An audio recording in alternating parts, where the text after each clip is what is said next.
Nous sommes de retour à Paris pour la seconde partie d'Ici l'Europe pour faire un tour de l'actualité européenne et internationale. Nous recevons aujourd'hui un ministre des Affaires étrangères, celui de Chypre, Ioannis Kasoulides. Bonjour. Bonjour. Vous appartenez au gouvernement conservateur d'Anastasiades et votre petite île européenne, on s'en souvient, il y a 2 mois, a subi une crise grave. Elle a vu la fermeture de ses banques. Pendant 10 jours, le plafonnement aussi des virements et des retraits d'argent, la mise en faillite de la seconde banque du pays, un plan d'aide de l'Union européenne de 10 milliards d'euros et puis en contrepartie aussi un grand plan d'économie drastique, privatisation, hausse des impôts. Il paraît que les Chypriotes sont toujours sous le choc. Vous confirmez? Non, je crois que maintenant les Chypriotes sont sortis du choc. Il y a une détermination de tout le monde que quoi qu'il en soit, il faut s'en sortir. Il faut redémarrer l'économie. Les hommes des affaires sont maintenant en position de volonté. Ils ont fait leur plan, tout ça, pour démarrer l'économie, mais dans des directions diversifiées que dans le passé. Mais il y a un problème, et un problème qui est toujours là. Si la restructuration de la banque, la plus grande banque, qui a été sauvée, mais qui maintenant... Bank of Cyprus, la première banque du pays, alors que Laiki, effectivement, a été absorbée. Oui, elle a été absorbée par Bank of Cyprus, la bonne partie de la banque de Laiki. Mais maintenant, la banque de Cyprus fonctionne sous conditions de restriction. Plus que ça dure, les conditions de restriction, du moins de liquide circule dans le marché. Et ça, c'est quelque chose qui est très négatif. Si la banque trouve ses pieds et puisse fonctionner sans aucune restriction, et j'espère que ceci doit avoir lieu dans 2 mois le plus tard, alors à ce moment-là, on est optimiste que le programme préparé va réussir finalement. D'autant que les contribuables ont beaucoup payé pour les banques, parce que ceux qui étaient donc dans la banque qui a été absorbée, la Laiki, ont perdu tous leurs avoirs dépassant 100 000 euros. Les autres, ceux qui sont dans Bank of Cyprus, on va aussi finalement présenter l'ardoise à un moment donné. Des clients forcés de recapitaliser une banque, c'est normal? C'était la bonne méthode? Vous savez qu'on a pensé dès le début que c'était une expérimentation, la décision qui a été prise sur Chypre, parce qu'on cherchait toujours la réponse sur la question qu'est-ce qu'on fait avec des banques qui sont grands pour faire faillite, pour too big to fail en anglais. Donc, des banques systémiques, en fait. Oui, voilà.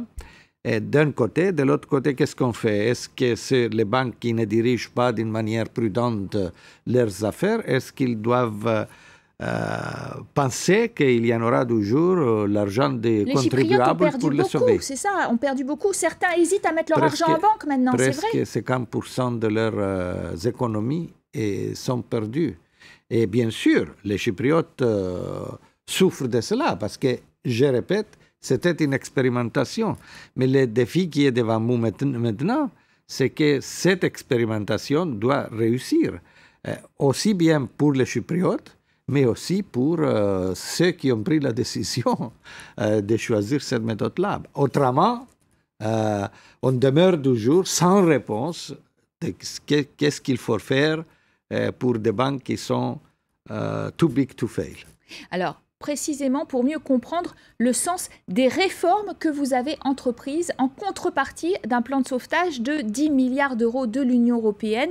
Écoutons tout de suite la question de notre partenaire, la Fondation Robert Schuman, par la voix de son président, Jean-Dominique Giuliani. Cher Monsieur le Ministre, vous qui êtes un Européen convaincu, vous avez longtemps siégé au Parlement européen, vous connaissez parfaitement les règles de fonctionnement de l'Union. La crise chypriote a beaucoup inquiété et a un peu terni l'image de votre pays, à mon avis à tort. Pouvez-vous nous dire comment vous voyez aujourd'hui la politique chypriote, les efforts économiques et financiers que votre pays entreprend pour respecter toutes les règles de l'Union européenne et de l'Union économique et monétaire? Une image ternie, dit-il. Est-ce que vous êtes réinstallé confortablement maintenant, désormais dans la zone euro? Oui, on reste dans la zone euro parce qu'on n'a pas d'autre choix. Nous sommes un pays importateur. Si on quitte la zone euro, cela veut dire qu'il y en aura une dépréciation de notre monnaie de presque 40%, ce qui est impossible dans des situations pareilles.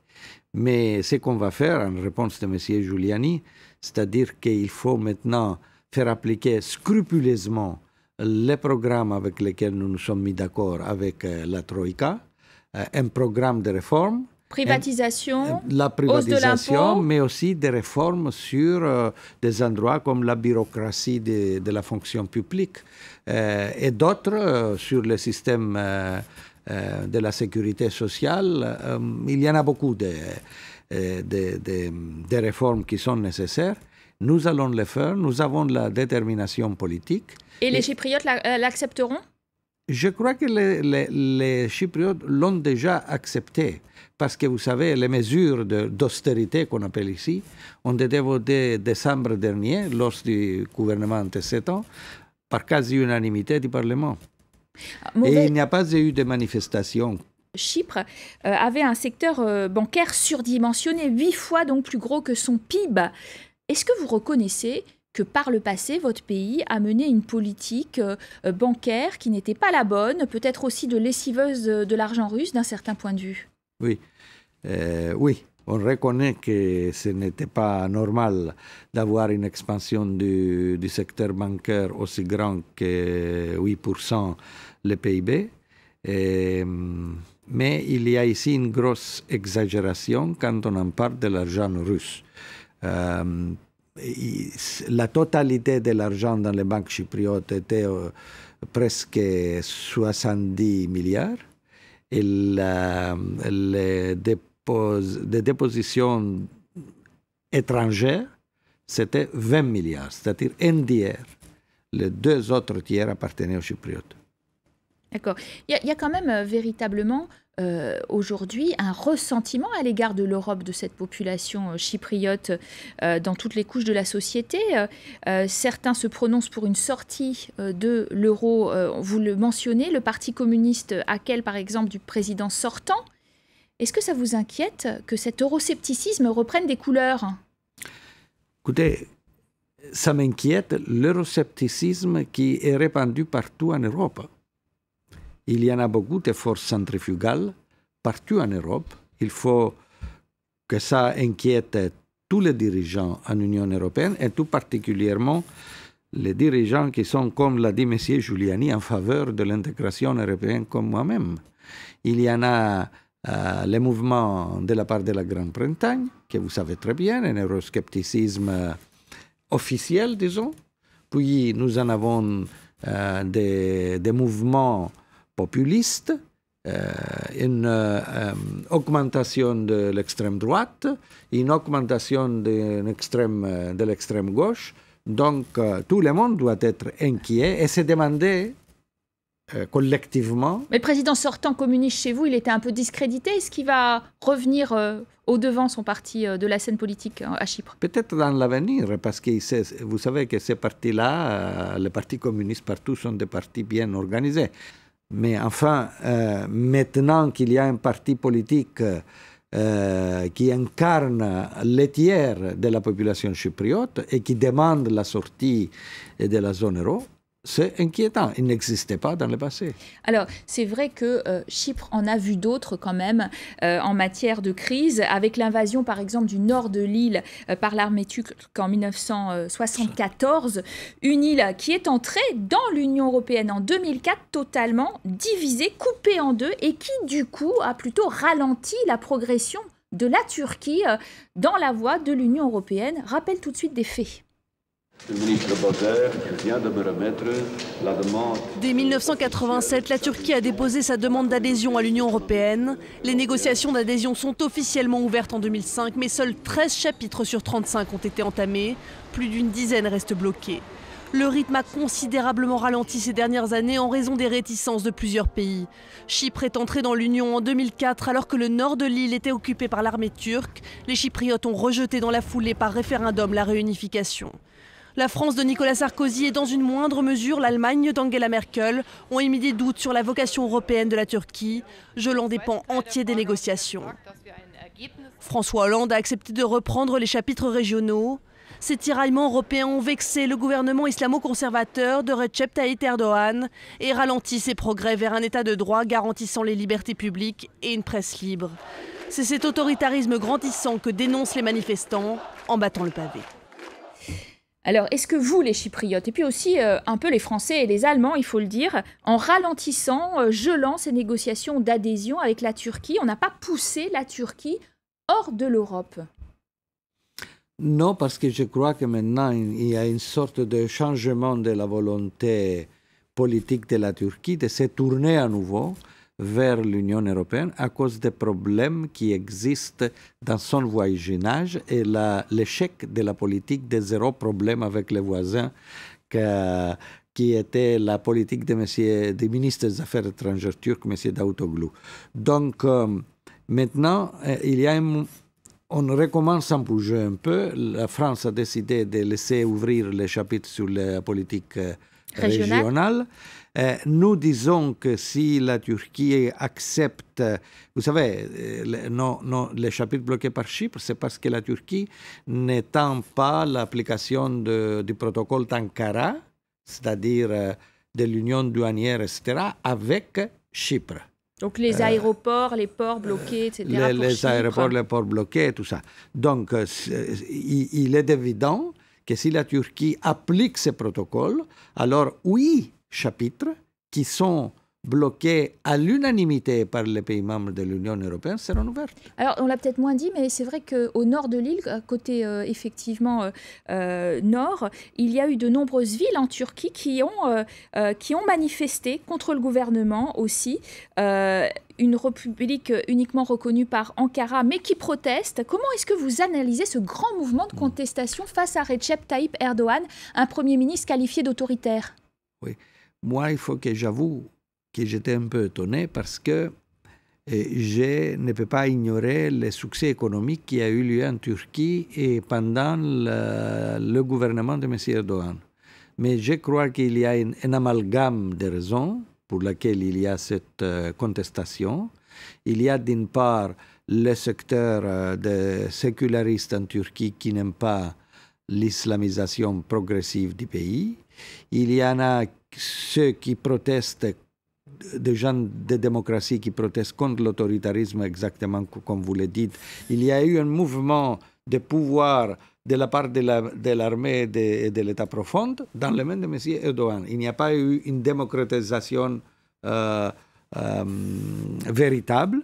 Et puis, nous avons... Et il y a une certaine naïveté peut-être aussi de l'Europe de considérer l'AKP, ce parti qui se disait islamiste modéré, comme réformateur dans le bon sens, contre l'armée, ce qui est bien de diminuer son rôle, mais finalement dont on voit aujourd'hui qu'il restreint les libertés.